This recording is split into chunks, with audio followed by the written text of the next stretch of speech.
name is Chris Claremont. You're watching Omni X-Men.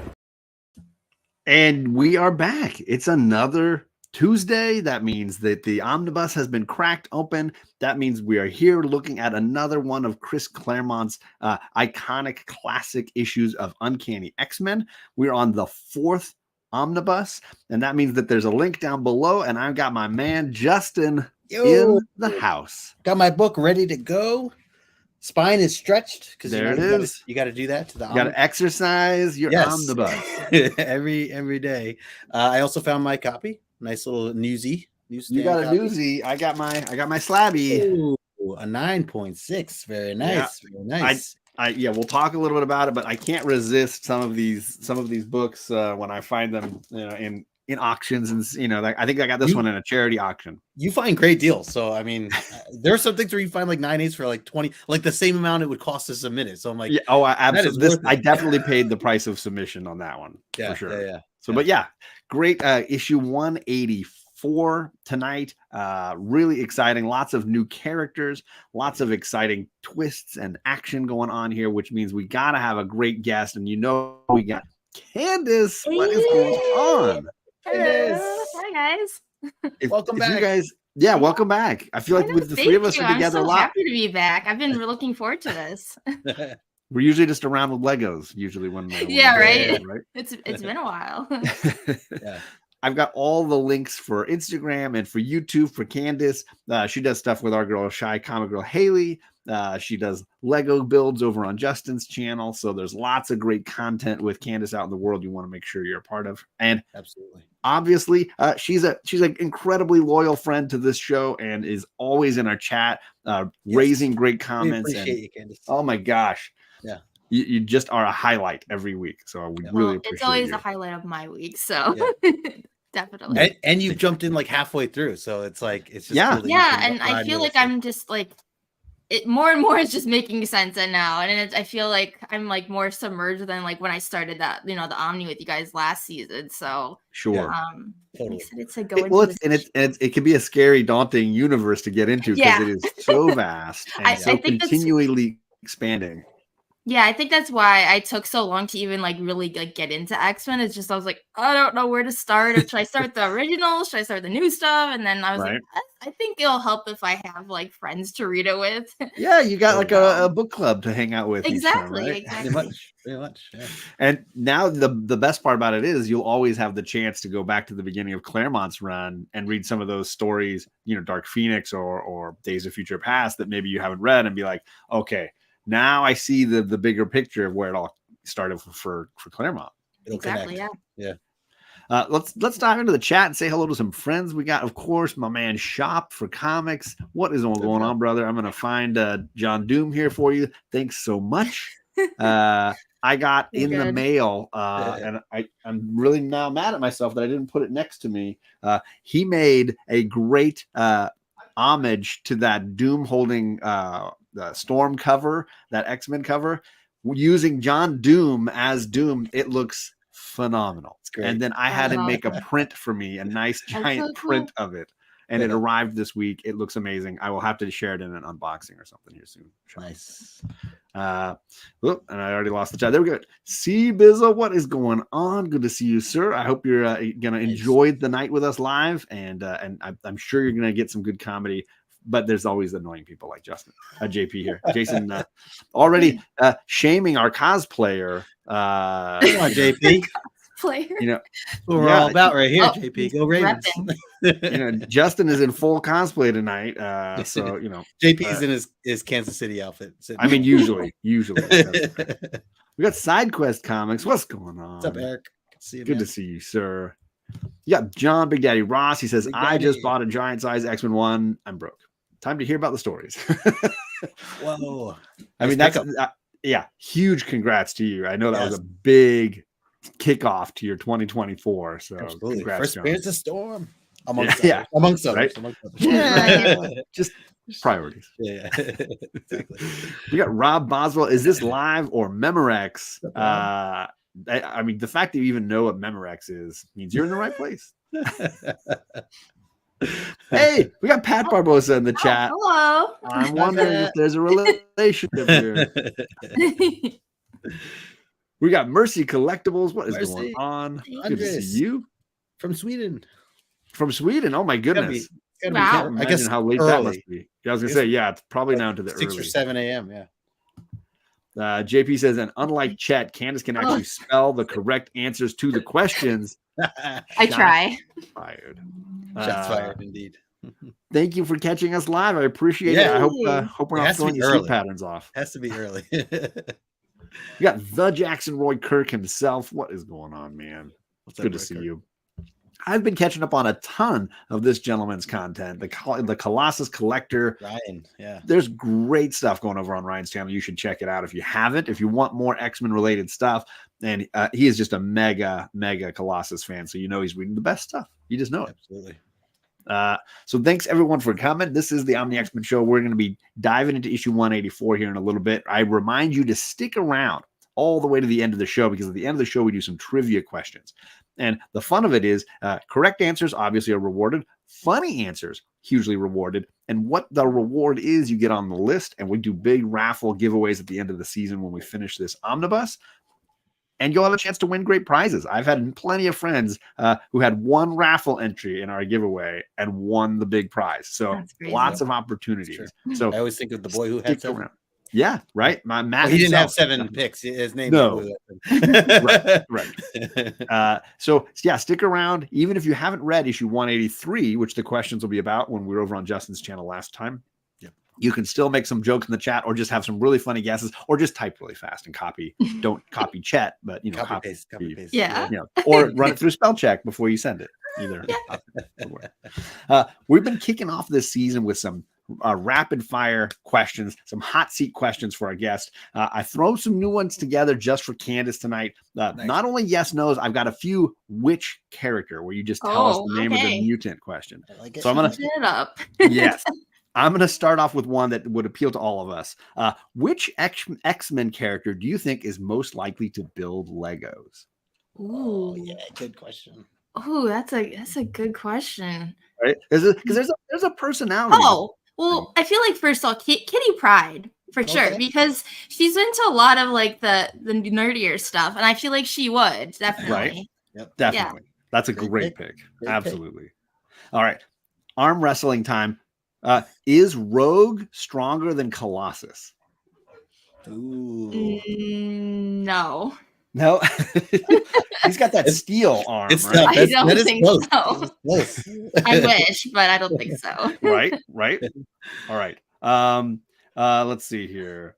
Should Amanda Sefton find a boyfriend who doesn't always put her life at risk? Probably, but I feel like her and Nightcrawler are a good fit. Okay. I mean, I'd feel sad for Nightcrawler, but I would absolutely respect that decision. Yeah. All right. Let's see. Is Professor Xavier a jerk? Been waiting for this question. Yes, and also a creep. Yep. Creepy jerk. I mean, tonight he plays a big part, right? Yeah. A bit of the better Xavier tonight, at least. This is true, yeah. All right. Would you date a telepath? No. No. Definitely not. So emphatic. I love it. I don't even know if I want to be friends with one either. That's just what I point. found. What I found is that in general, guys are like, yeah, I don't care. There's nothing going on up here. Women are like, no, I don't want him to know all this stuff going on. Yeah. Here, right? There's way too much going on. Right. There. I'd rather just be able to think through my thoughts before I share them. Yeah. Guys are like, I just sort of have verbal diarrhea. I just say whatever I'm thinking. Is Cyclops the best X-Men team leader?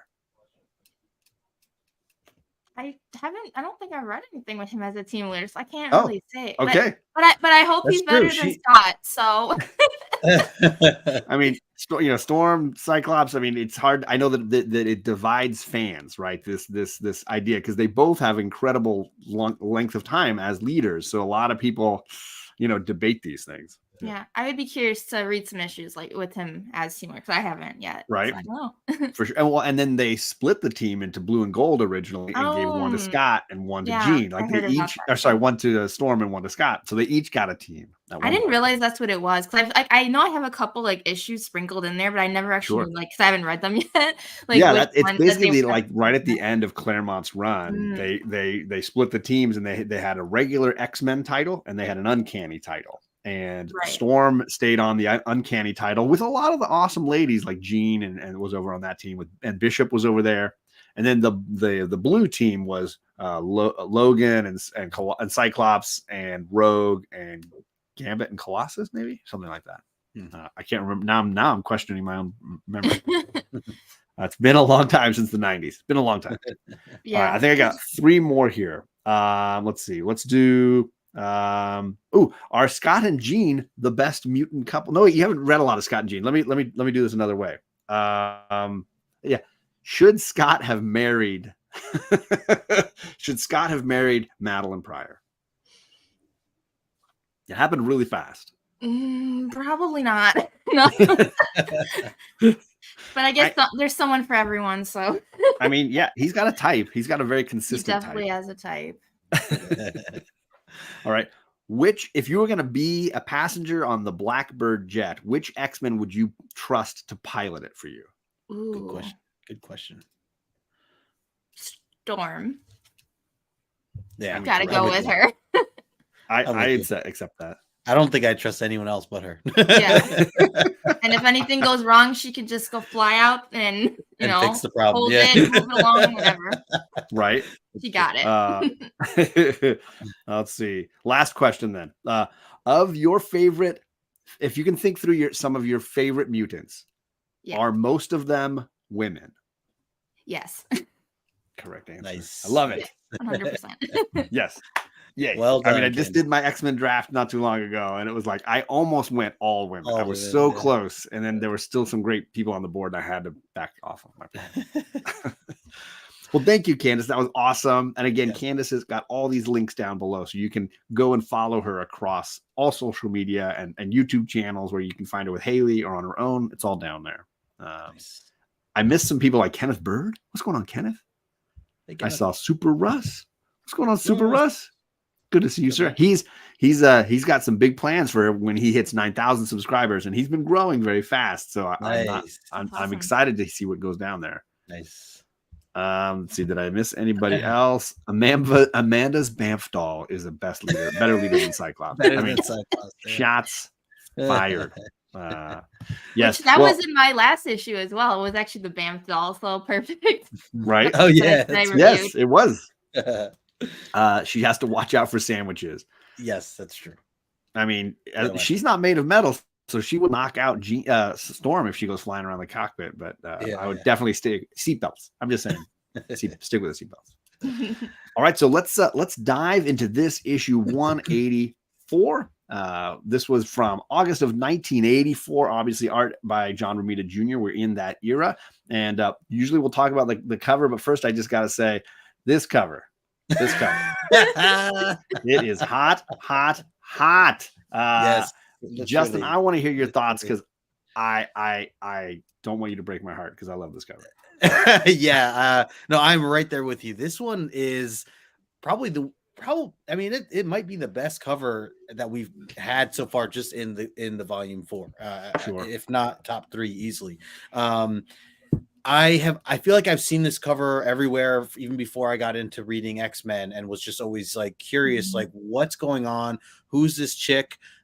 Even Professor X, like I almost questioned, like, is that supposed to be Professor X? Like, again, as I was not like an X-Men fan at the time. Yeah. So I didn't know what was going on. I didn't know who the girl was on the floor, like nothing like that. But it just looked so wild of an issue that it meets all the criteria that I always say. Like if I was walking into a shop for the first time and this was on the shelf, if it just came out, I would absolutely want to check this out because just I love the colors, the flames that are shown all the way through. There's no other background but the consistency of the flames, and then these two just duking it out while someone needs help, on the ground. Yeah.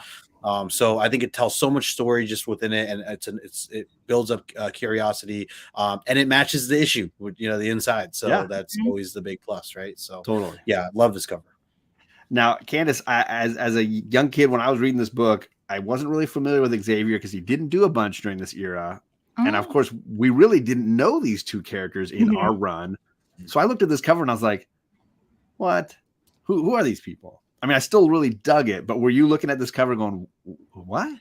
So a little bit. So I think when I was looking through like the list of the issues, I think I saw this one and was like, "Ooh, this looks interesting. Let me look up to see what it's about a little bit." Sure. And what drew me, of course, in general was that it was going to be with Selene, who I'm not very familiar with, but I know that she's, of course, like in a sense, a vampire. Which, as I've done other issues with you guys on vampire-related stories, I figured that'd be a good one that I would be into. Sure. But kind of my thoughts on it. I really liked the fiery cover. I feel like we've been getting a lot of like solid color covers that haven't really been doing it for me. I feel like a lot of us, to be honest. Yeah, they feel rushed by comparison, right? Yeah, for sure. So like just the interacting with the flames, with the trade dress is cool. Yes. Yep. Definitely. Like, although like my impression also is just like, you know, Selene looks crazy. Professor X almost looks like a spaceman, like in his like highlights. Helmet. Like, I don't so originally I think I thought that's what it was, and I looked at him like, wait, no, I think it's just his shiny head. And then just like it's really crazy, like it what her powers are doing, like this like lasso thing. Right. Like it's kind of just a crazy cover. And then I looked at like, who's that on the bottom there? That's on the floor. Like first my brain went rogue and I'm like, wait, no, she doesn't have the stripe. Yep. So that's not her. So then I was like, okay, I don't know who this is going to be. So that's me another new character. So it's a lot going on, but really, true to the storyline, which is great. So sure. I like this one. I love all the stuff you guys are saying. Let's see. The chat has some comments. JP, of course, shaming Xavier any chance he gets. I dig it. I dig the pose he's doing because it looks like he's coming up through the ground, like he's levitating up. So I took it as like levitation, even though obviously it's not one of his powers. But it's this psychic form of himself, I guess. But I really dig it. Jackson Ware Kirk says the same thing. I don't know. It looks like Professor X trying to do some dance move and failing. That's hard. Circumstances is talking about foosball behind my back. Unacceptable. John K.A. Storms. Okay, let's all right. I'm not going to click on your comment chat. You're out of here. You're out of here. But I love that. Yeah, the trade dress is all on fire. Even the corner box has flames coming off of it, and it's like a bright red background with a yellow Marvel. The depth of fire, even the far background, which is like black and then a little red, and then the floor where his foot's coming up and the flame that's closest to us, there's a ton of depth to what the flames are doing. And then like Candis mentioned, I don't know what his suit is or what it's doing, but I love the like sun flare look that it's got. I just dig all of it. And then their power sets are like the psychic warfare happening between the two characters. I have no clue what's happening. I don't know who these characters are. As a kid, I'm saying reading it, but I want it. I want to know what it is. It just seems intense, right? Very pumped on it. Let's dive into the issue. The first thing we got is we're in Dallas, Texas, and we've got Raven Darkholm, who we know is Mystique undercover, and she is with Dr. Valerie Cooper, who we also know is sort of connected to the government and some concerns about mutants, and they're going to visit some technology advisor, some technical talent named Forge at his penthouse when they're being prepared for what it will be like to go in. And when we go in, it's very unusual. This epic sort of hologram space that's created where the stairs and the boardrooms and all these spaces are still in existence, but the background, everything else seems crazy and artificial. And then a bird comes flying by and freaks the daylights out of them. Mystique seems very comfortable with this whole thing. She's trying to talk her down, and it is just a lot to take in. Justin, what are your thoughts on this introduction? Not to Forge himself, but clearly to what he can do. Yeah, very impressed to see the setup, and I like how they led into this. Normally, we get the the big splash page right when we first turn into this, but we didn't do it. We didn't get that in this case. We get kind of these 5 panels to build up to it, and I like that we went right into this based on last issue because we did get a little taste of where their storyline was going, and it was just enough to say, here are the girls, here's where they're going. And some guy named Forge. That's all we knew from last issue. And I was concerned that we weren't going to know more until like maybe 3, 4, 5 issues later, as sometimes Claremont does. But this jumps right back into it. So I like that it's still fresh in our minds. And then one thing, I love the panel here of Valerie Cooper.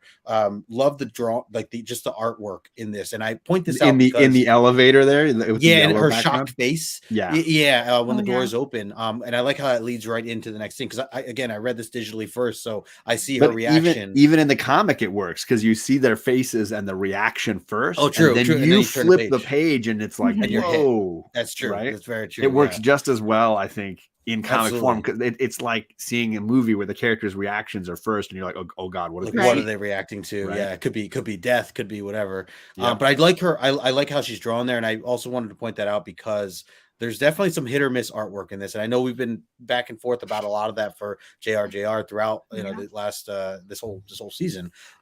So I we'll definitely point out some of the more questionable artwork later, but but it starts strong. But it starts strong, and like I said, it's up and down overall. So I like the design of everything, and just kind of goes to show. I immediately think of like a Tony Stark type of vibe. I actually thought Candis, when he asked you about who would be a Lego builder, I thought maybe you'd say Forge because he was so into building things. I mean, now that we know him, right? That's what I was.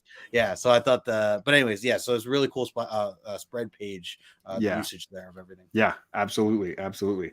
Now we get for Candis, obviously this is a new character, and we get that like eccentric billionaire, as he mentioned, Tony Stark vibe here. Is this are we getting a little Apple something or other vibe? What were your takeaways just seeing all that? Yeah, so like you guys, like it was a really like surprising like reveal because they were talking about it. I was like, oh, that's just gonna be like a really big house or like penthouse or something, and then they go to the big panel, like, oh my god, like it was really unexpected, and it almost kind of reminded me of like even I'm here, nodding into Harry Potter, but like how like Newt Scamander has his case and how there's like I think it's even because there's like the bird in there, and it's just like this whole other world with like there. It feels like magic, right? Exactly. Yeah. For sure. So I was like trying to figure out this guy's like abilities. And of course John sent me like something in my DMs about like, well, who to expect for this issue. So I mean, I definitely wouldn't expected who that is. Definitely the looks of him that I'm sure we'll get into. We will. But I thought that was really cool. And I also really like how the women are drawn here too. Just maybe because it's like looking in the mirror a little bit with the glasses and the dark hair, but and then I noticed like the past of future days was the title, and then I was like, is it that the bigger story that's the days of future past? But I was like trying to figure. I was like, okay, I know I haven't read that. That must have been a prior.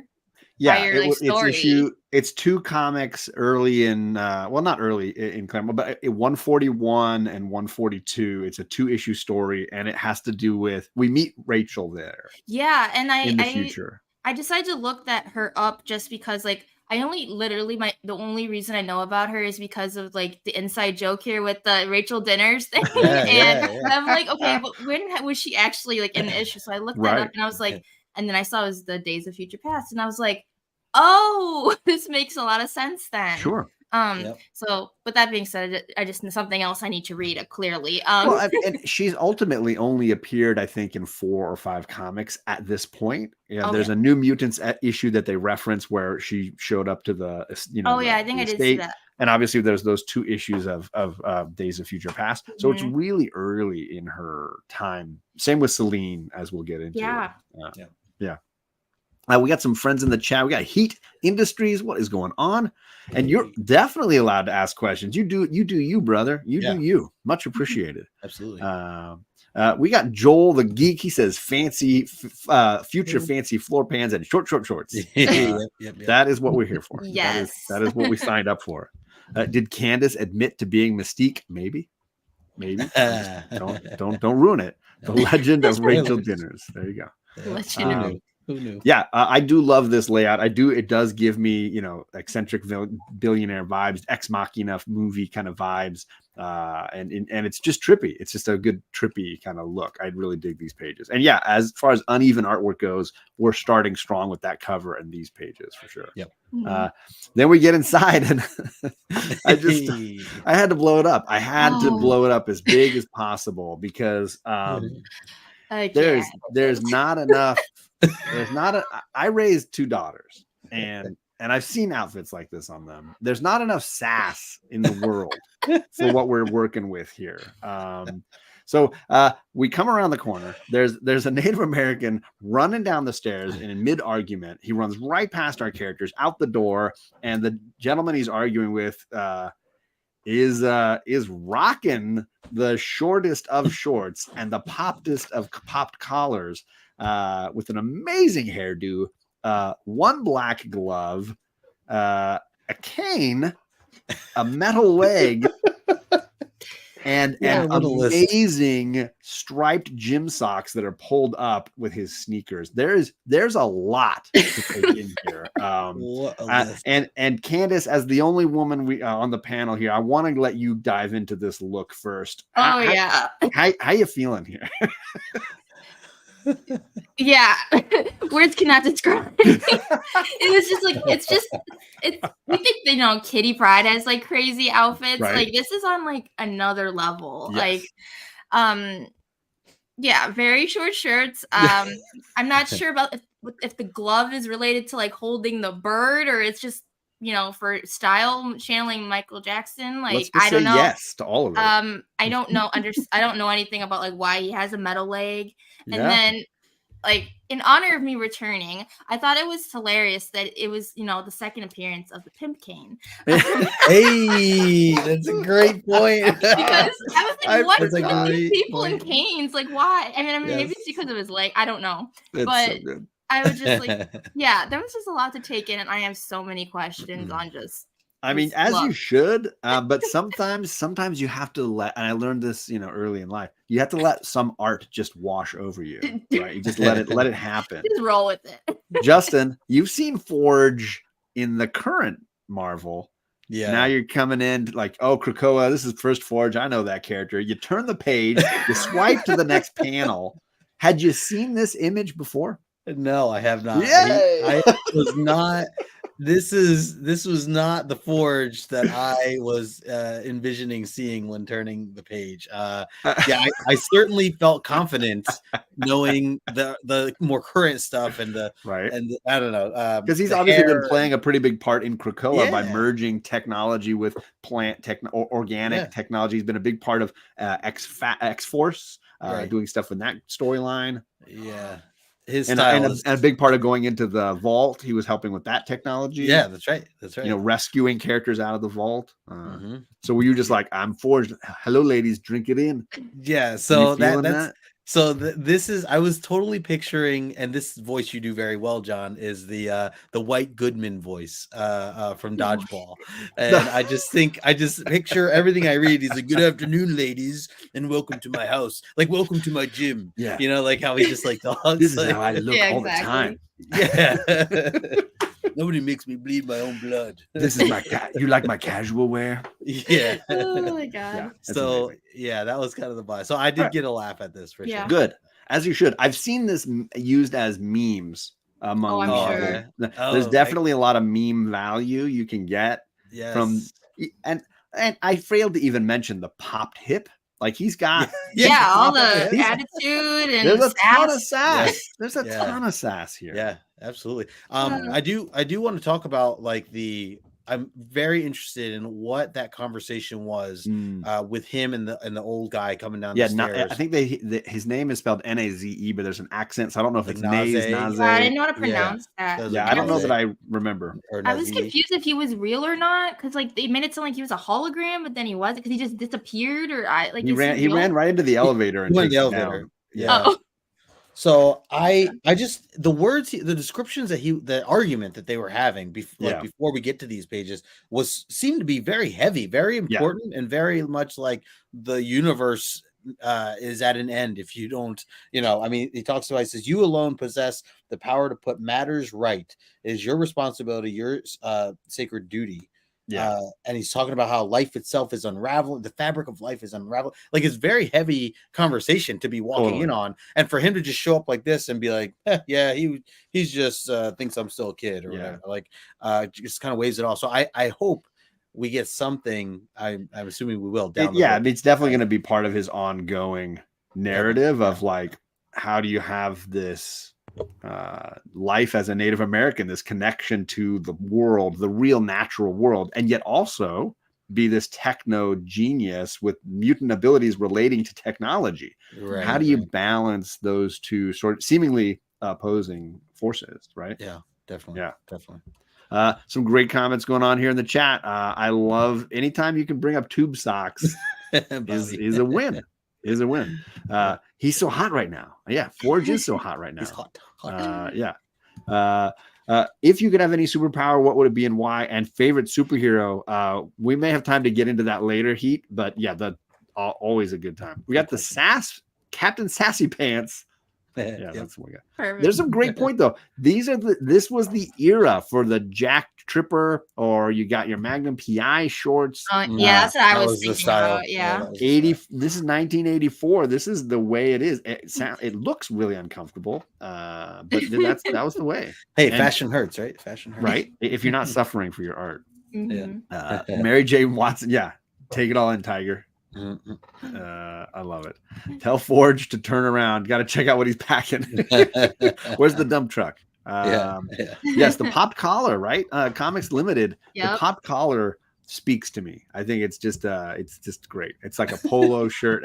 I'm assuming it's an Izod. There's like a little alligator on his totally on his lapel. All right. So we move on. We get we get basically Forge explaining who he is, what he is. This is a bit of exposition, but I find it kind of interesting where he's talking about how he's filling a void for the government as far as creating technology. He seems to be very free with like, hey, you want a hologram? You get a hologram, and you get a hologram. Everybody gets a hologram. And then it boils down to this technology that he built in response to some issues of Rom, Space Knight, regarding the technology that Rom has from the future, and them wanting to have a gun that could serve a specific function. In this case, what he says is this is a weapon that would neutralize the power of any super being, mutant or otherwise, and is very happy to hand it off to them, which seems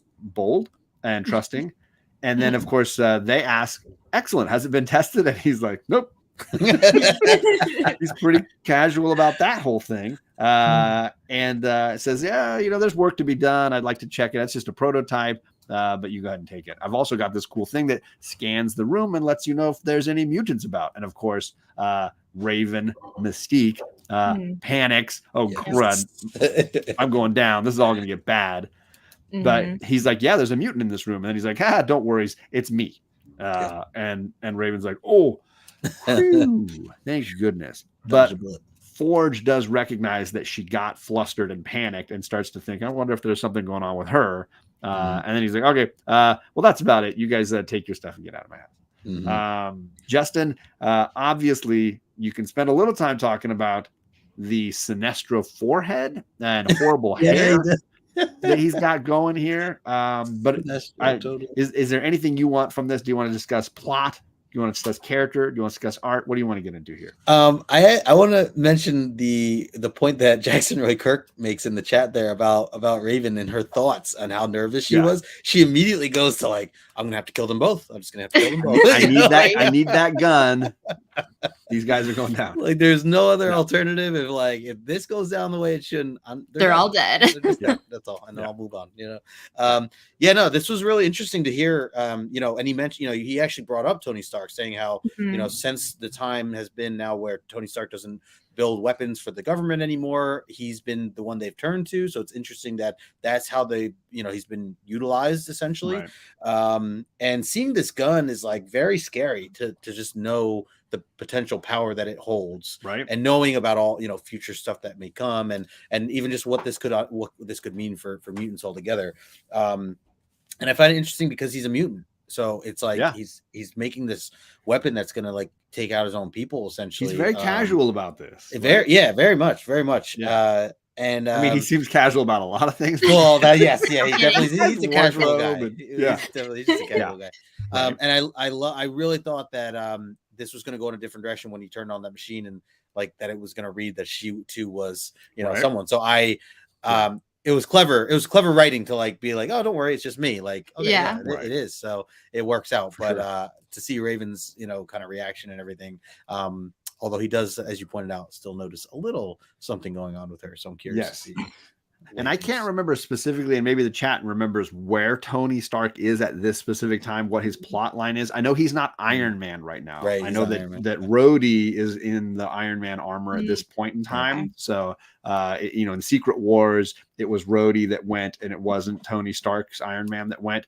But I can't remember if Tony was dead, missing, drunk in a corner. I don't remember specifically where he was at with this particular bit here. But that's explaining a little bit why Forge is sort of filling this void a bit.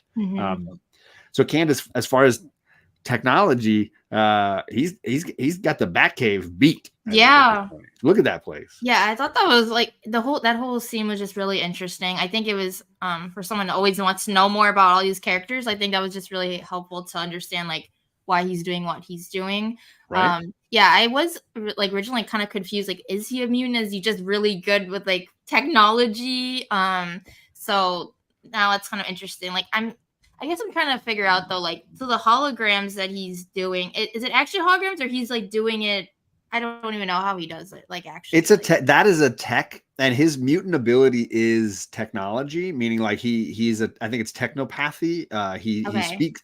Technology speaks to him, and he speaks to tech, and he's just got one of those minds that work that can solve machines and machinery and do it incredibly fast. It's like a genius. So everything you're seeing is based on technology he has invented, created, or adapted.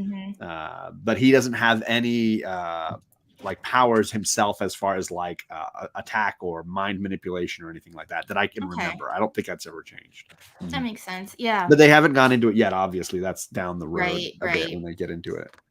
Yeah, I was almost like sad that like they cut this short. I mean, obviously, like this wasn't gonna be the main storyline for this issue, but it looks like that would be something that's just gonna be continuing. But for Mystique, I like my heart dropped for her. I was like, oh my god, like he's gonna like figure her out. So once he like said that, like, oh, it's just me, I'm like, oh, okay.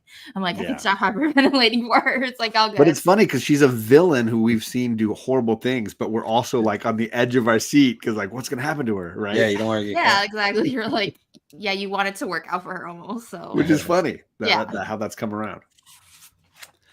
There's some funny comments in the chat. Obviously, Eric knows his storyline. He knows that gun is, it's Chekhov's gun. It sits on the mantelpiece, and then it's going to go off at some point and have repercussions long term, for sure.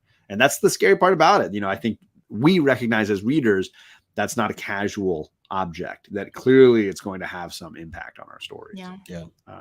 Yeah, and Bobby, that seems right. A Foot Locker job. That's a he could definitely pull off the Foot Locker gear. Forge. That works. Let's see here. Mark, it's good to see you in the chat. He says it's cold in Toronto. Can I crash on your couches? I'm the only Californian, so I'll warm it up for here in Chicago. Yeah, it's kind of cold here. AC. Definitely. I don't know that. I'm cool. moving on, we're back to the mutants, and we see a panel reminding us of the battle with the dragon as our characters came back from Battle World. And this is not just a memory or a flashback; it's on a TV screen. And we see a young redheaded woman that we have not seen in a long time, Rachel Summers from the Days of Future Past storyline. And she's watching a television, sort of trying to figure out what's going on and thinking back to, they look different. These are, I've heard or I've seen, these characters, these X-Men, but, as usual, everyone's wondering about her hair. What's going on with Storm's hair? So clearly that's the big problem. Then, of course, we get to see that she has a power. She turns the TV back on after it turns off. And in doing so, she seems to feel like maybe something is weird going on around her. There's some wind blowing and some things. And so she decides to scurry on, and she's worried she's being followed. And immediately after her slinking away, we have the arrival of Selene, who announces herself with sort of evilness and sort of implies that she is something of a vampire, or that she is living off of the lives of others that she drains. And I also want to mention that we had a little bit of a mention of where Rachel has been of late, that in a New Mutants issue, she showed up at the mansion looking for the X-Men, but was kind of rebuffed and didn't recognize anybody and wasn't able to make any headway. So she's sort of on the street for right now. So Justin, I don't know. I've covered up Celine's face, but we'll see about it for later. What are your thoughts here on these two ladies and sort of this introduction of their story? Yeah, so like as I started to read through these panels, I mean, it definitely took me a second for it to all click. I think as she mentions, being in the wrong past, and I'm thinking back now to the title of the book and everything else. I'm like, oh, this is where this is going.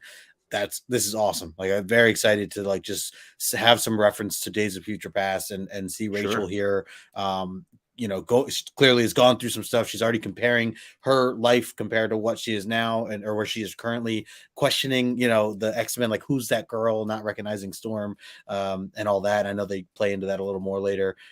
So just knowing that this is like, because I did question, like I remember the title last week and it, Sure. Days of Future or Future Days of Past Futures or whatever it was. And it did make me think like, oh, that'd be cool if they like brought that back up. But I didn't know they actually did, refer back to that, or that this was going to. So this was still kind of like a surprise to me. So, and then I love these scenes with Selene, like great, probably some of the best, some of my favorite panels here. Her standing there floating, and then the red and black. It reminded me of Philadelphia, and those eyes that like glint. Yes, yeah. So that was great. And even the three panels that were next to Selene, again, reading visually, the storm, the wind. I'm swiping, and you get she fades away in a really cool like cinematic type of vibe. So totally, it was really well done. Yeah. So Candis here, two really new characters with a lot of like exposition stuff. Were you able to follow this? Does this feel confusing to you? Because even me, I had to question certain things and be like, when did she come back? What is going on? Wait, how did that? Yeah, so a little bit, but I ended up like when I was researching a little bit of just like of the issue of just what it like a sentence of what it's going to be about. It did mention that it was going to be Rachel Summers was going to be in it, but of course, like I was saying before, like I didn't read that other issue, so she was new to me. I like know nothing about her other than her name, and I also was wondering so when she was in the other issue, did she also have the short hair? She did. Too? Like she looks exactly the same. Correct. Okay. So it was just like I thought this whole scene was just like really interesting. I was just trying to figure out like, what year did she come from? Because I don't think I figured out about that it was even related to like the Days of Future Past until like after I finished reading, and then I kind of went back. But yeah, it made me really intrigued to just keep reading and like to see what was going to happen and why she was here and everything. And then she just like wasn't. You could tell that she couldn't quite recognize the X-Men, so she couldn't have been from this time. And then just like Celine's also introduction was, I really love her panels and just like her overall like style of her character. Again, this is like why I picked this issue, was to learn more about her. So Sure. I just love that it was like an issue that had like 2 new characters. Awesome. Yeah, that's a great reason. Yeah. And I think, thankfully, at least from my reading, when I remember as a kid, I didn't feel like I was too lost. I just felt like I was willing to go along with it. I didn't know who they were, but I knew that it felt like I wasn't supposed to necessarily know that stuff. I mean, it's been 40 issues, 4 years or whatever since. Wow, I feel like most people would forget then. Yeah. Yeah. And since then, it's not like she's been recurring in the books or anything like that. They just this huge gap in time occurred. And if you weren't reading New Mutants, you didn't even see her knock on the door of the mansion and have any of that to go with it. You know? True. Yeah, Selene, on the other hand, obviously we're going to get bits and pieces here, and her powers and her style has changed over the years. But her first appearance, she appeared in the New Mutants run for the first time ever as well. So it's not like she's an older character. She's clearly just in the last year or so. Yeah. I wanted to add to, as just some context, Candis, for you, I know you didn't read the Days of Future Past, and without like spoiling it all, because you should read. It's one of my all-time favorite reads. Yeah, it's 2 issues, as John mentioned. But the general idea, just so you know, like with what where Rachel comes from, and it does reference a little in this book, but she comes from a very dangerous future.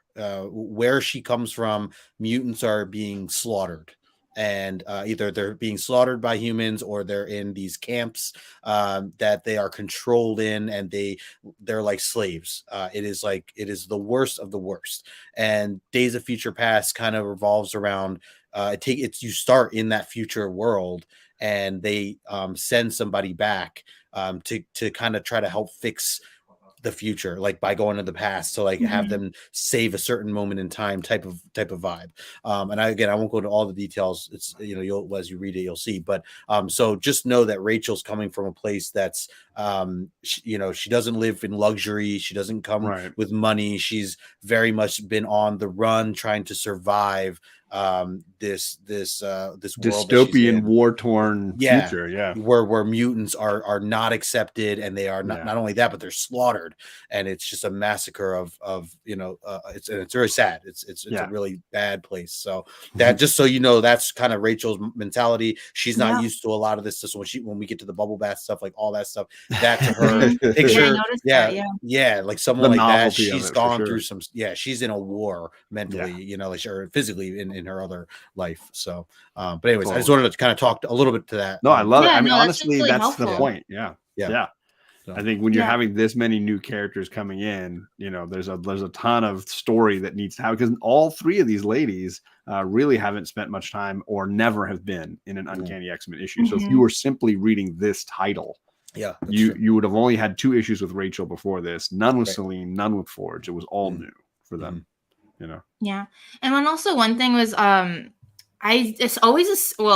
since we've been reading like with Scott and Madeline, I assumed that Madeline was her mom, but then I had to look her up. I was like, wait, is it actually her mom? And then I looked up and it was like, it's Jean, and I'm like, oh, that's a fair thought, though. Totally different multiverse thing going on here. And you get that problem with the extended Summers family tree. It's crazy, buck wild, and there's so many alternate timelines and possible futures and and then if you start throwing in Havoc and his family side, it just the whole thing it's a lot. It's a soap opera. It's definitely a soap opera. Never ends. So we turn the corner and Rachel is starting to really get concerned about what's going on around her. She hears loud cars and sirens go by, and she's trying to catch her breath because she's panicking. Is someone hunting me? What's going on? And then, yes, someone is hunting you. Selene is right there and tries to attack her. But of course, Rachel is not a waif who's just going to take it. She's got power, and she uses it to flee and run into a nightclub. The problem is her abilities obviously allow her into the thoughts of others. Very similar to Jean Grey, has this psychic ability to connect, telepathically to other people. And between all the music and the lights and the voices in her head, she is really struggling, even though the guy at the door is hunting her down for breaking into the club. So were you expecting to get into an 80s rave, Candis? It's definitely not. It's jamming now. Yeah, and I felt bad for her. Like she's trying to escape Celine, and then the bouncer is like chasing her, and like I was like, oh, poor girl. And then so what did you, was this hard to follow for this sequence where you get she's clearly like sensitive to noise and the sights around her, and this Celine, of course, trying to kill her and all that kind of stuff. Yeah, I think now like since I feel like I'm understanding more and more about her storyline, like it makes a lot of sense why she would be like so sensitive to just anything, just because of like if it's that bad of a world, like you are going to be scared by like the slightest things, because I'm sure there was like things exploding all the time and sirens and like I mean, she's in constant fight or flight, right? Exactly. Yeah. And yes, thank you, Jackson Roy Kirk. I'm so glad that's good. You mentioned this, because I was going to bring it up if nobody did. Yeah, this is definitely the Sarah Connor vibe of like Terminator, where you're being hunted and you're from the future and you don't know what's happening, and all that. It's a very Terminator-esque plot line for sure. Justin, any thoughts here about the club, the rave, the house music? I was waiting for Dazzler. I was like, ooh, we get Dazzler in this issue. I wish she was in here. That would be great. But she's actually on the stage in the back. You don't know she's the next. I assued. I was like, they're gonna zoom in on her. I can't see her there. Like I was waiting. That would have been awesome. A cameo if he was. So any thoughts on this pages? Are we want to move on? How are we feeling? The one with the light shining when she kind of sends the beat, what's it called, like the mind, just name it here, whatever it is that what it is. Forget or isn't like a bolt, some sort of bolts, mind bolts or something like that, or maybe that's later. Okay, so whatever she did though to make this bright light and say get away, I just love that panel. Celine like black and blue, like the shadow, blue with the light kind of coming over. It's really, just a really cool. I mean, just a well done lighting. I mean, I know we highlight the light effects a lot, but just seeing it into her hair, the blend into her hair, that really stood out to me as a panel by itself. Nice, so it was really cool. Nice. Yeah. Candis, anything you want to mention? You want to get deeper into the club here and see what it's like? Let me see. I think. Yeah, I just noticed, like, I really was getting the idea of also just, like, what her abilities were from this whole scene of just, like, being able to, like, realizing that she has, like, telepathic powers, too, which, of course, makes sense. And then just, like, seeing that she's, like, can just hear all these different, like, conversations going on. And just also imagine, like, we were just talking about that even for, like, the question for me. But it was just, like, also just to have those abilities and just having like all that going around in your brain, like how do you separate that? So and although she does hear like even Celine, so she's like picking up on different things. So I thought that was really interesting, just showing her abilities. Absolutely. Bobby says Rachel's got PTSD. I mean, absolutely. And yes, in fact, Mark Cable is related, although spoiler, that's going to be information that we'll get when we get into the 90s. A little ways to go. In 2052, when John when we're reading Omni X-Force. What is up, Adam? Good to see you, my man. Good to see you. Terminator came out the same year, so I'm sure it was an influence. I can't imagine it wouldn't be. Definitely. And there is a moment in the original Terminator when she escapes into a nightclub kind of situation. So the bouncer catches her and tries to throw her out, but to the rescue is fancy man Nick Damiano, owner of the club, who's like, "No, girl, you're with me. Come back to my crib." And then he rolls her back to his place where he's like, "Look at my penthouse. I roll as deep as my collared shirt is." And I got everything for you, girl. You want orange juice? I got OJ for you. I got fresh squeezed. You want pulp or no pulp? I got everything. Pretty much. So this Nick guy, as much as he looks like a skis ball, is he's living large. Justin, what do you think? His pad, dude. I thought you were going to show Nick Papa Giorgio here with the jacket and everything. It's Nick Papa Giorgio. Oh my gosh, I was cracking up at this character.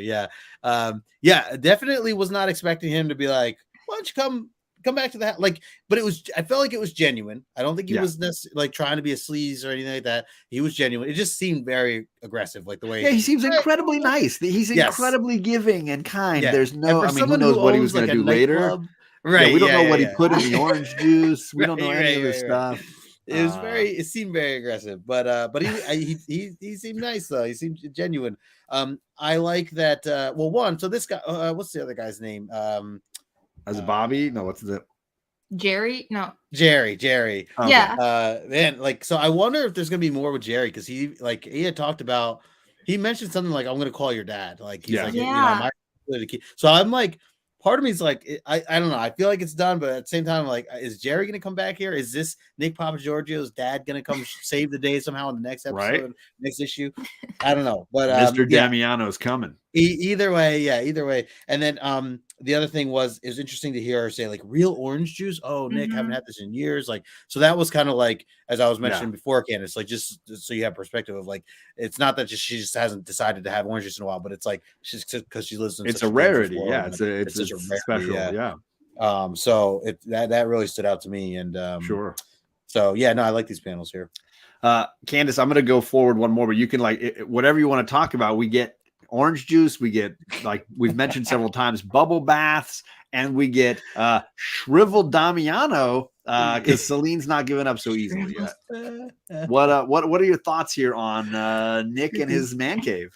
Yeah, so yeah, that was really interesting. I mean, from a woman's perspective, when he was like, "Oh, I'll take you back to my crib," kind of thing, I was like looking like, okay. And then she said, "Oh, I did a scan on him, so he's good." I'm like, okay. She's like, I can turn him into a turnip anytime I want. Yeah. Yeah. Yeah, and I kind of had the same thoughts as Justin too, because now since I'm always being exposed to different characters, I'm like, okay, are these guys someone that has been in previous issues? Like, are they going to be like in future ones? And I love how meticulous you are on this stuff, and I can see you writing down Nick's name and then turning the page and going scribble. I don't need that. Yeah, exactly. He's all done. Yeah, pretty much. And then even just when he was like Jerry was mentioning like his dad, I'm like, okay, is his dad someone like? Because that's like you never know. Sorry, Candis, to interrupt you. I wanted to bring this up, and this is perfect that you're on this episode. I wanted to ask you, Candis, when you read Jerry, did you at all think Spider-Woman? Oh yeah. Do you remember Jerry? Yeah. Not that it's him, because it's clearly not the bouncer. Right. Like so Candis and I were doing a buddy read for a while of reading Spider-Woman, the original like Spider-Woman run. Right. There's a guy named Jerry there that she like falls in love with, and anyways, it has nothing to do with anything. That's a whole other. But it made me think Jerry. of it. It made me because I was like, "Ooh, is this connecting to Spider-Woman?" Like I thought like Jerry was coming in. I'm like, "Oh, okay, this is with the Force, and now he's bouncing." Right. Yeah. But that whole reveal, like when she goes to look for him, was actually quite terrifying. And I always I read it like Justin, where I'm reading it like panel to panel digitally, and it's just like you're seeing like the reveal, and I was like, oh, like this is bad. This is really bad. Right. So you're getting like just kind of seeing like Celine's abilities again, and then even down there, even just like where the carpet, whatever the rug attacks her, and stuff, and it was just like. I thought it was pretty terrifying. For sure. Yeah. Super creepy, and the way the face is drawn as like shriveled Nick is pretty amazing. We've got my man Cliff on comics in the chat. What is happening, Cliff? Good to see you, sir. I hope your Tuesday night's going pretty well. Let's see. Yes, it's a magic carpet ride. She's going on that magic. I can show you the world. What a beautiful. Except that it attacks you. Yes, Celine has been working on her, and she's had several great entrances. Right? This is true. Bobby says, "I just took a bath, and you're about to roll me up in this dirty carpet." Yeah, I know. So inconsiderate. Not a good deal. But now we're into the big fight. We've got Celine trying to sort of catch her prey using all these unusual tricks. We don't quite know what Celine's powers are, but there's definitely some sort of magic and other layers going on here. She's manipulating objects. She's changing their structure and controlling how they move. The floor seems to grab her and become a giant tidal wave. The cords and cables around the house start moving around. and a gas fire erupts in the house, and Selene is like, more, I love it, let's just keep going. And you've got Rachel trying to figure out, what is this witch woman trying to do to me? I've just got to defend myself. And she started doing these blasts. She says a force bolt is what she's using to knock her down, which seems to be similar power set to her mom, who had not only telepathy, but telekinesis, meaning she can create energy blasts and with her mind and move objects with her mind. But doesn't clearly seem to have the Phoenix level of this ability. But yeah, the fire is going, Candis. This really escalated.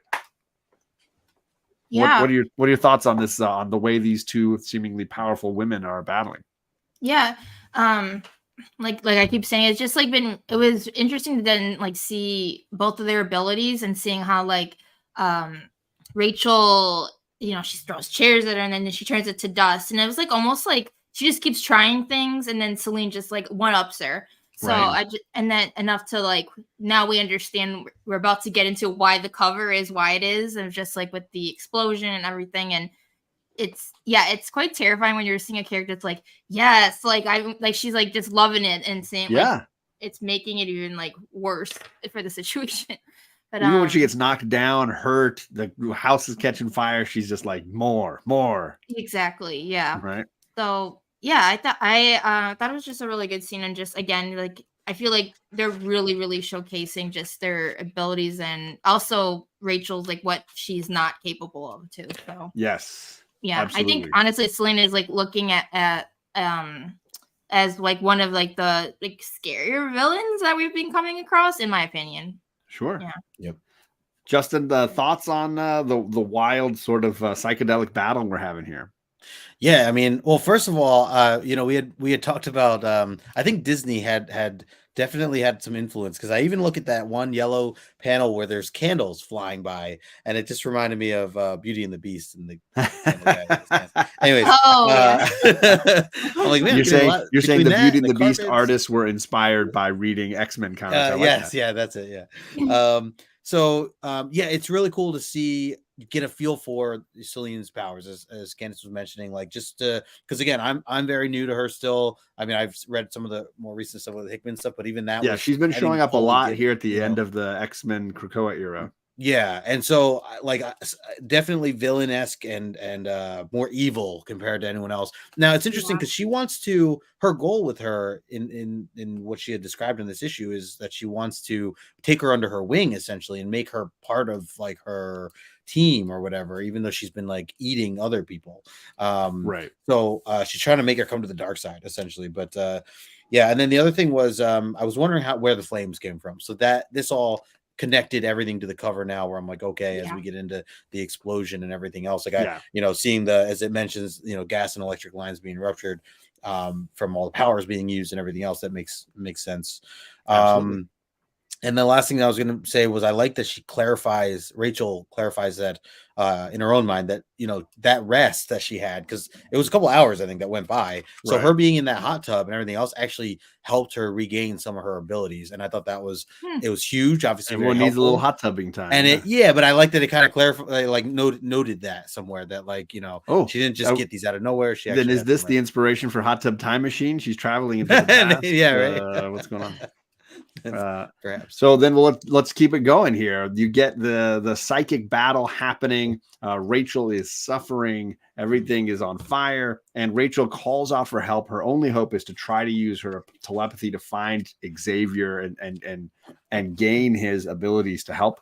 And he comes to the rescue. Shocker! Xavier actually shows up to help. And he's using some sort of cerebro elevating power to allow him to sort of create a visual version of himself and jump into the fray. And the second he does, the team arrives.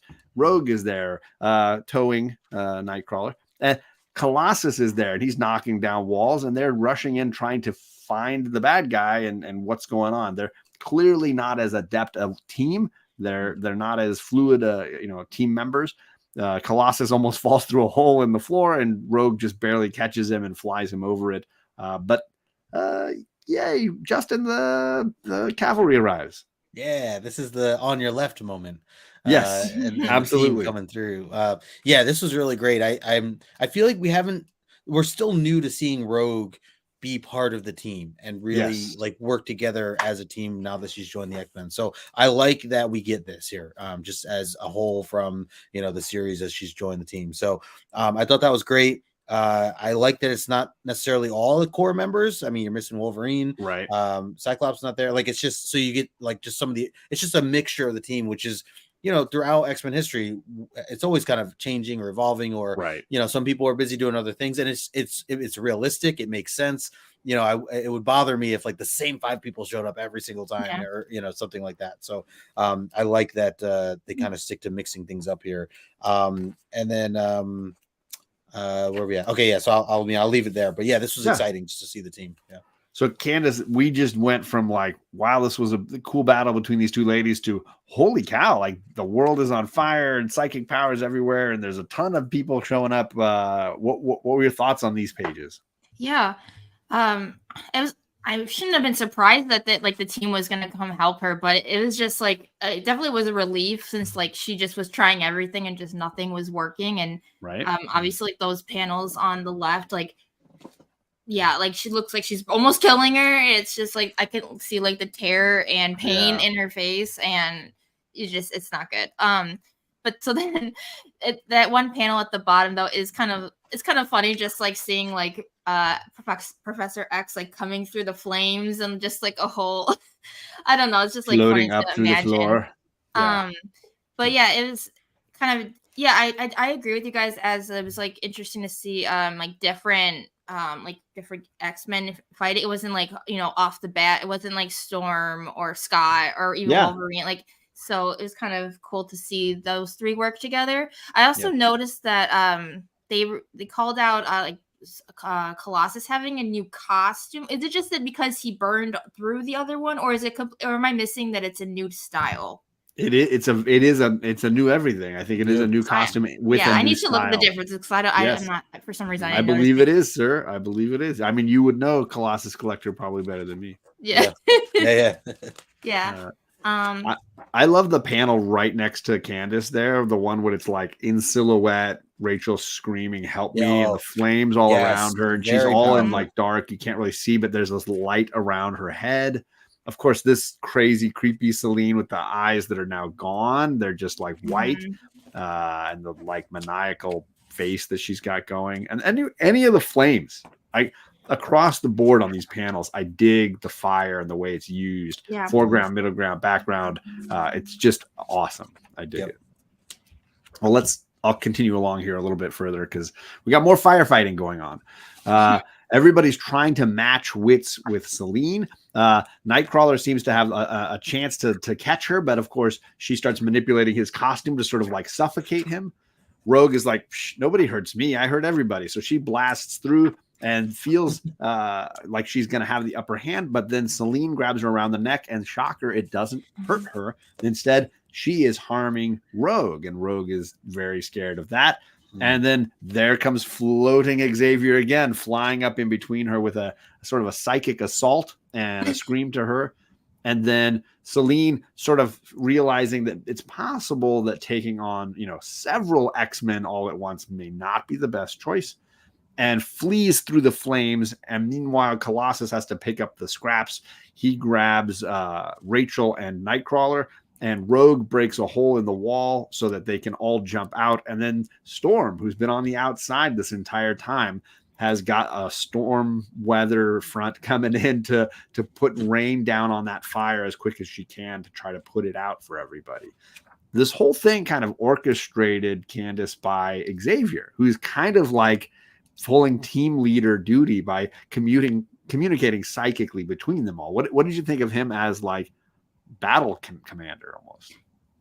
So actually the first thing I wanted to talk about with that was the conversation that Storm was having with herself, like where she kind of starts like almost like second guessing herself that she's as a leader, and just kind of watching him take on that role and why he's a good one, and then almost like wondering like, oh, like does he think like I'm not competent in that? And I mean, first of all, I thought it was kind of interesting that she's having this conversation with her in her head while she's trying to like fight off flames, but it was interesting. Like does make sense that that'd be something that like it shows like an insecurity that she's having. Totally. And it's ongoing, right? Because it was happening for a little while before they went to Battle World. It happens in a big way in Battle World because Xavier kind of takes over while they're there.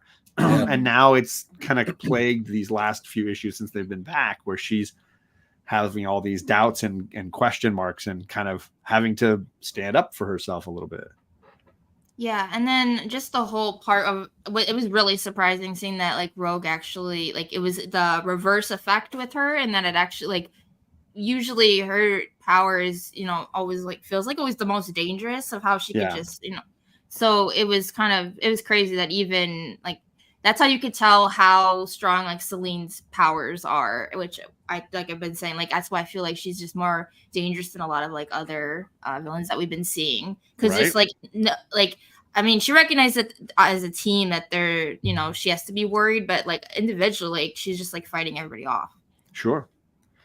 So yeah, Justin, obviously, Celine is a force to be reckoned with here and really does a fair amount of damage in a short amount of time. What were your thoughts on how this kind of all ends so quickly? Yeah, like I think the whole battle sequence is really well done. And I like that they reveal Celine's abilities little by little. And again, like every page or every panel kind of one-ups what else she can do. And it's like, damn, like how do you stop her? Seeing now the whole battle between her and Rogue and her taking her power. It's crazy. And Rogue is like, in her mind, she's just like, is this what it feels like to other people? Like when I'm doing it to them? Like, oh gosh, like she feels like bad. Like she, she really feels, now she feels it. And so I thought that was interesting. And then the whole thing with Storm, and you're right, Ken, it's like she's totally second guessing herself and saying, am I enough? Like she questions herself, am I enough? I thought that was so heavy for that moment of her to ask that question.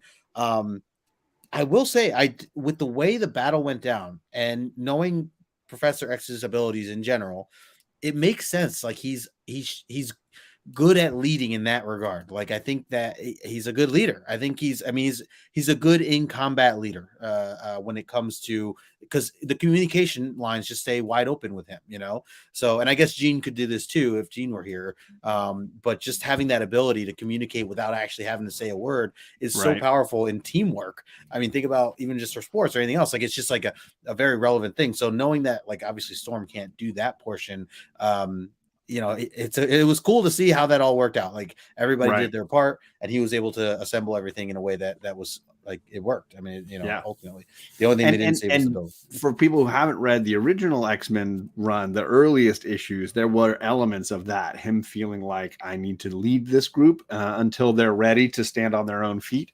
So that he's had times when he's been this role before, just not a ton. I wanted to highlight there's some great comments going on in the chat. There it is. Rogue is getting, she's getting hit, right? Some classic 80s outfits here, right? All you need is a long sweater. That's a superhero costume of sorts, right? Let's see here.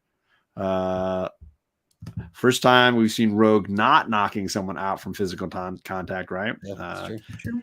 A period of time with Xavier being less of it. Yeah, I get it. Let's see. Is Storm Knuff? Xavier trained Scott, and obviously to a certain extent now Scott and Xavier both trained Storm, right? For sure. We all do, Mark. That's because we got good taste. Right. So let's continue on here. We get the final page where Rachel is just kind of like, I don't know what's going on. I don't quite know where I am. Are you guys the X-Men? What is with your hair? And passes out. Because we obviously all know battling a witch in a burning house and being rescued by mutants is not shocking, but that haircut is shocking. Faint worthy.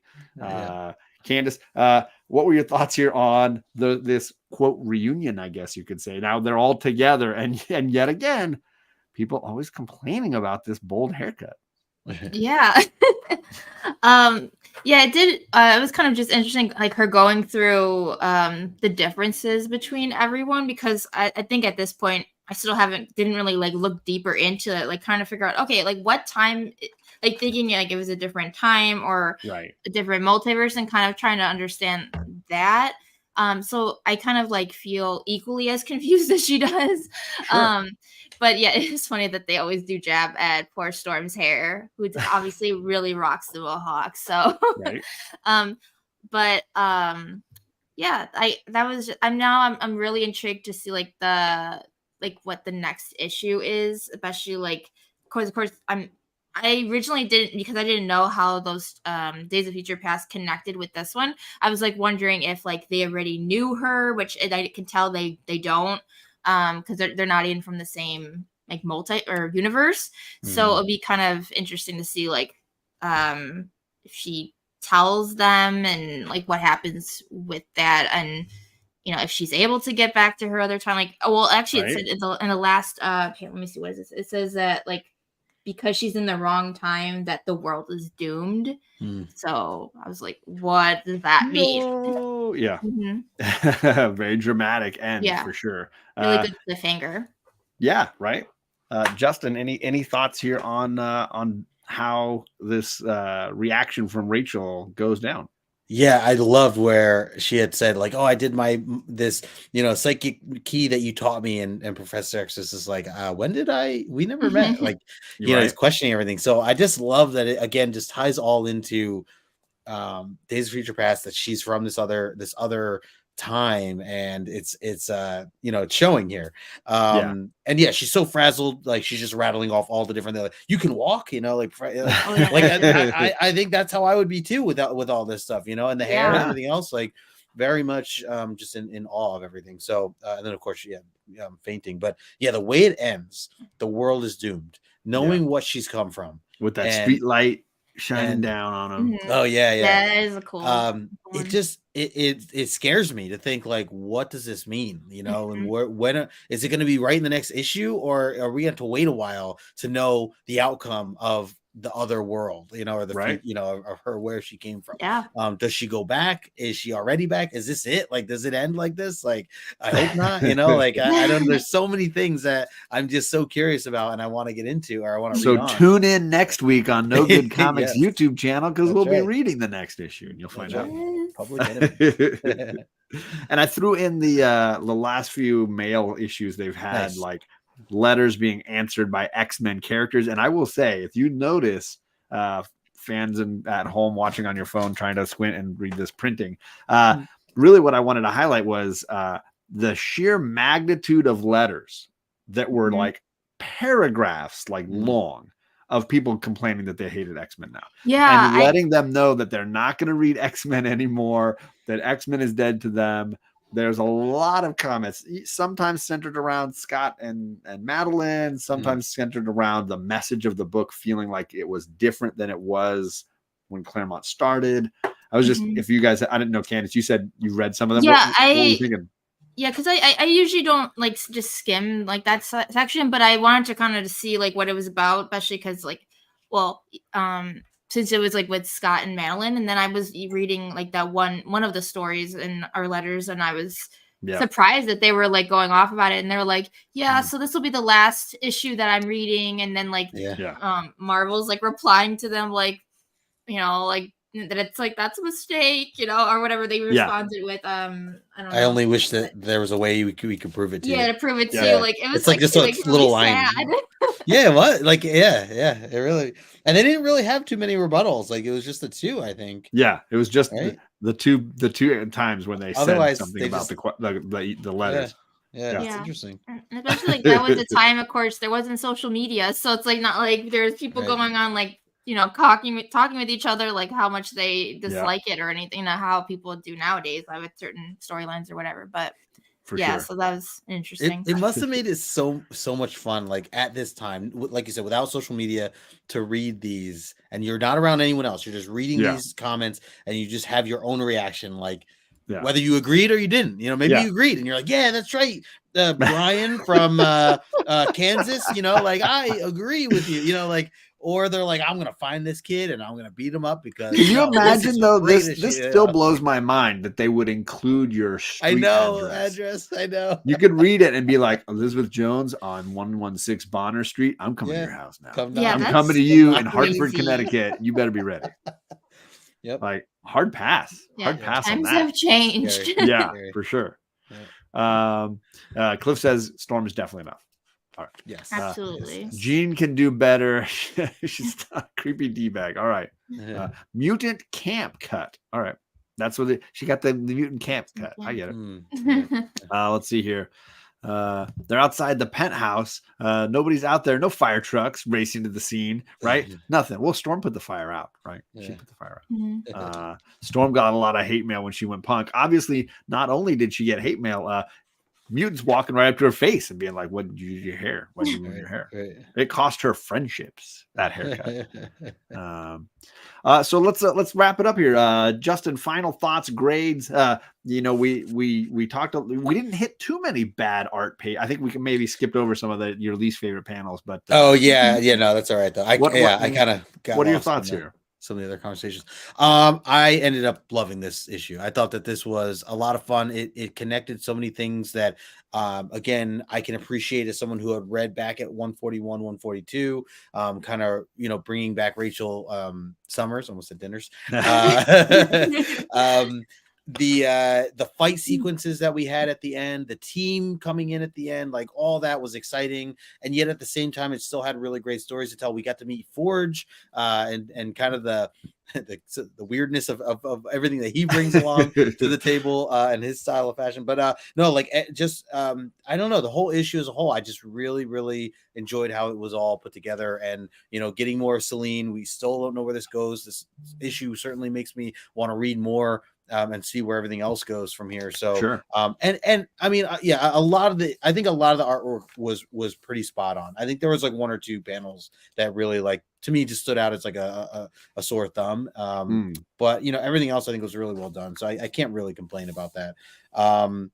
But yeah, so with that, I mean, I think this is up there for me still, maybe a 9 or a 9.2 even, as far as how much I liked it. Maybe, I mean, the cover probably helps it, get to the 9.2 there. So I'm going to go 9.2 for this. All right. This book here. Yeah. Candis, what are your thoughts?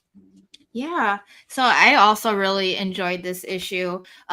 First, just because we got so many new characters, and those characters like interacted. Celine also was, I think, originally, like, going into it, I thought she was going to be like a more like traditional vampire, and it was kind of cool seeing like a non-traditional, because I think one of the other issues I read, I think the first one I did with you guys was with Dracula, and that's like classic vampire, and this was a different, like, with energy and not with the teeth and everything, and right. So I really like that. She's an energy vampire. Yeah, and then also just getting another like woman villain is really great too. Sure. And let's see, and then just like seeing her, like I've been saying, like a lot of her, seeing all her abilities and realizing of just how terrifying and how she's one of the definitely like scarier villains that we've seen.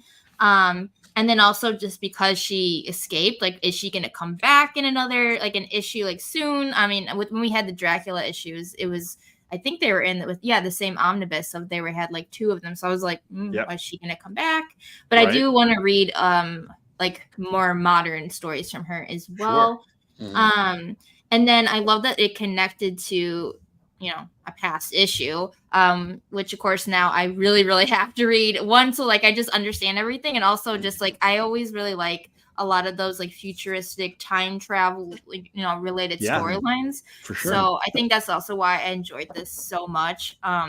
And there's like still a lot of like unanswered questions about Rachel, but I think if I do read that other issue, that will kind of help a little bit as well. Yeah, for sure. Yeah, and also just another character, of course, introduction to Forge, and he was quite the character, and definitely very memorable. And I'm like, sounds like I don't remember if how much I've read with him in modern, but I'm blanking on actually like his look and everything. So I might have to like look into his character some more as well. I mean, his hair got better. He's contrast. It sounds like he's very different. Yes. But yeah, and then it even just helps like the art wise, it was like pretty good, I would say, overall compared to a lot of like past issues we've been reading, as well as like the cover. So like I think overall like it ticked a lot of boxes for me and made me actually like I feel like it's good when it makes me want to read like other storylines. Absolutely. So grade. I always feel like I read things too high. I mean, it definitely between I feel like 8.5 was too low for me liking it so much. So it could be like a 9, somewhere between there. Yeah. That's great. Sure. Yeah. The chat seems to be at about the same range. I see some 8.5s, and then Chet, as always, spelled it wrong and he changed it later to 9.0. So he's making up his mind. Bobby's in that 8.0 range. Colossus Collector Ryan's at an 8.0 range. Adam's saying it's a good introduction to new characters. Chet, no, we don't have any Rachel Dinner's clothing yet, but stay tuned. Coming soon. She's a psychic vampire. Jackson Roy Kirk says 8.5. Eric says this time was into my it was my intro to the X-Men, so I'm partial to this team and the art. Cool vamp villain 9.2. Cool. I think I'm saying I'm in that same range. This is one of my favorites, and I do remember really being fond of this book when it came out and enjoying, even though there was not a ton of storm, enjoying what was given and how I loved the intro to Forge, and we will be getting more Forge very soon. So that stuff is obviously ongoing as we're entering this new phase in X-Men for sure. Sweet. Awesome. We have the statistics for y'all, gang. Thanks to Justin here. He let me know that there are 2 9.9s.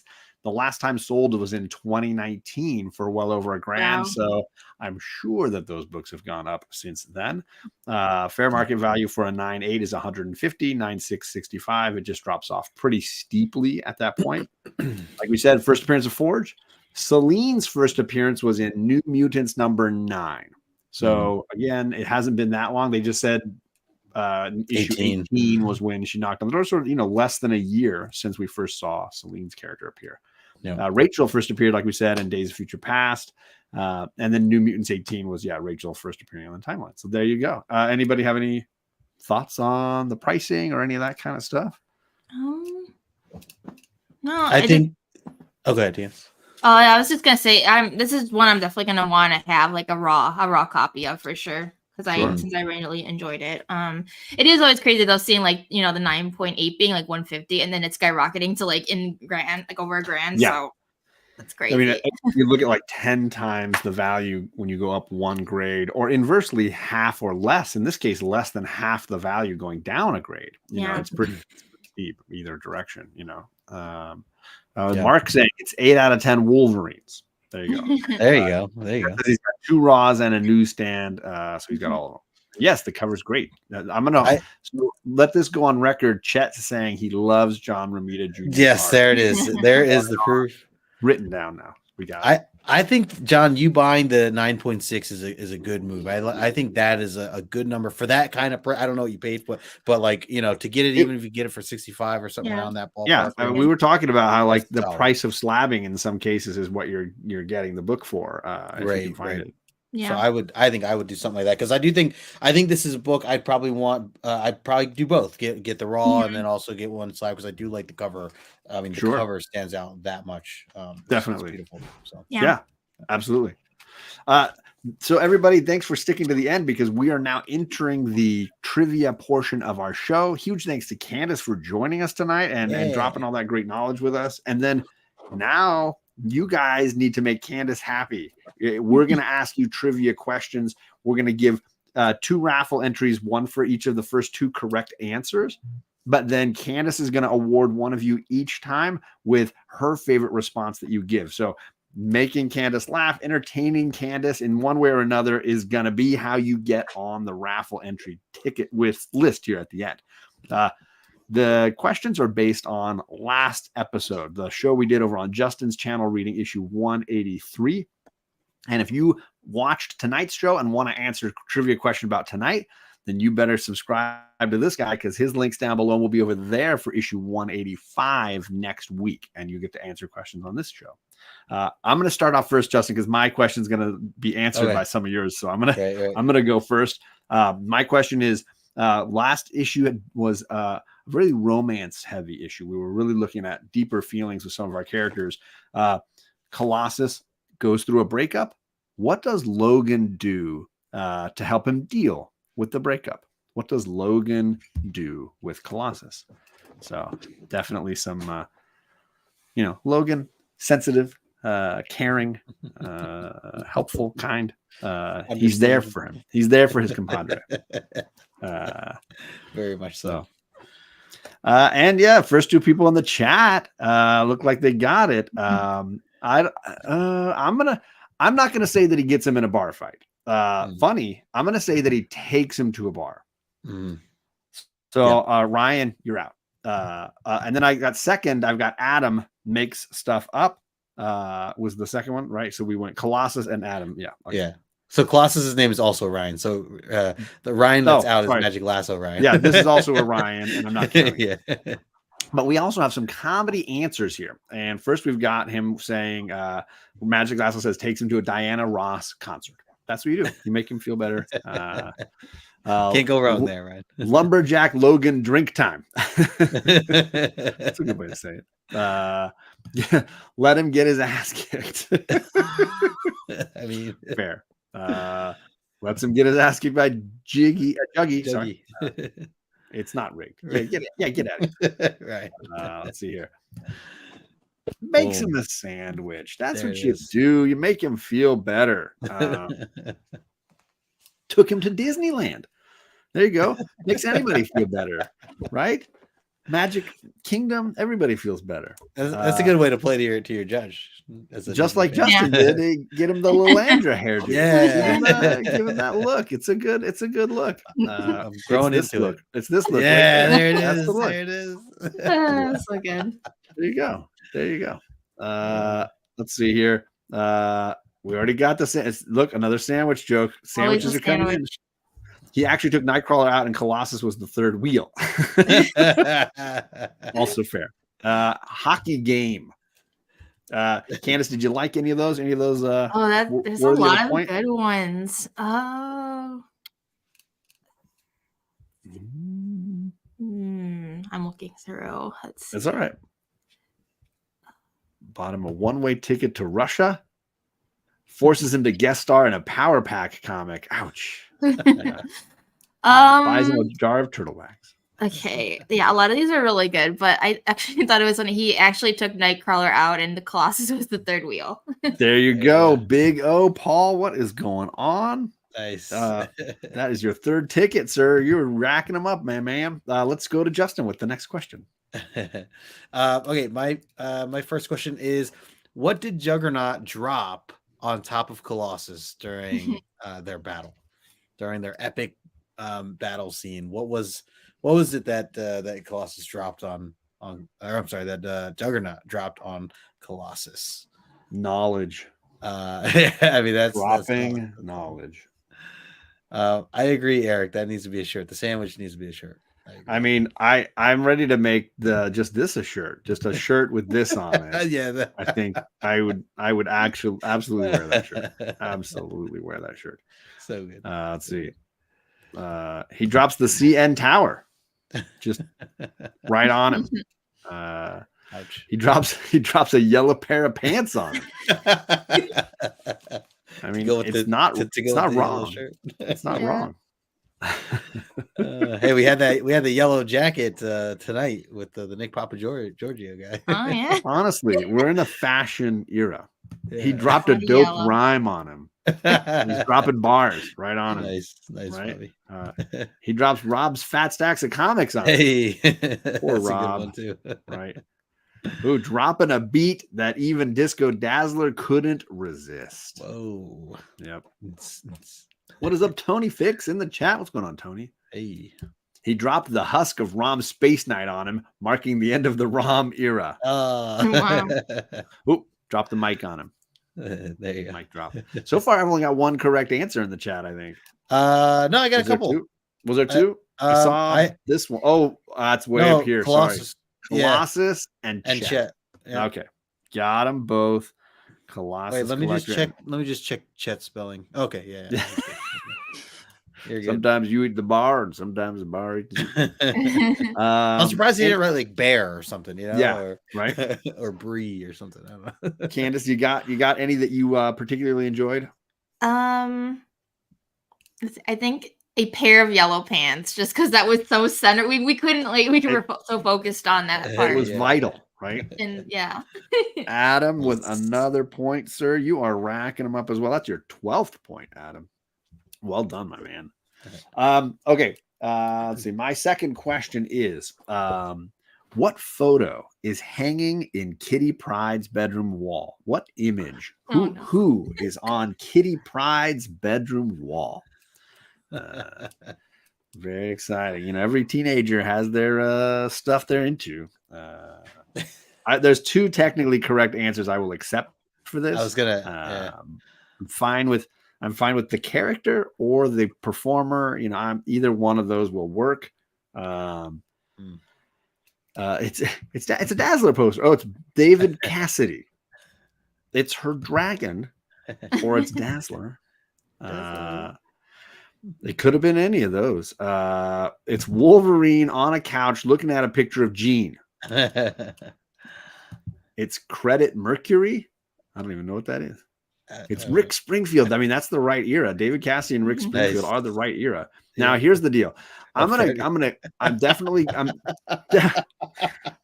He meant Freddie. I'm definitely hooking up Magic Lasso because that's what I had perfectly written, spelled correctly, everything. And I'm hooking up Bobby with the second correct answer because that's who I believe it to be. However, that doesn't make Adam wrong because they don't specify. Right. So, Adam, I'm throwing you a point because it could be Burt Reynolds. Nice. I will ask Claremont or that's John Romita Jr. next time I see him. Yeah. So let's scroll down here. There's some more comedy coming in.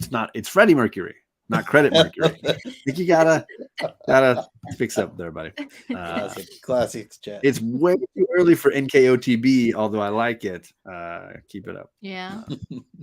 Hall and Oates or Freddie Mercury. It's Garfield. It's a Garfield poster.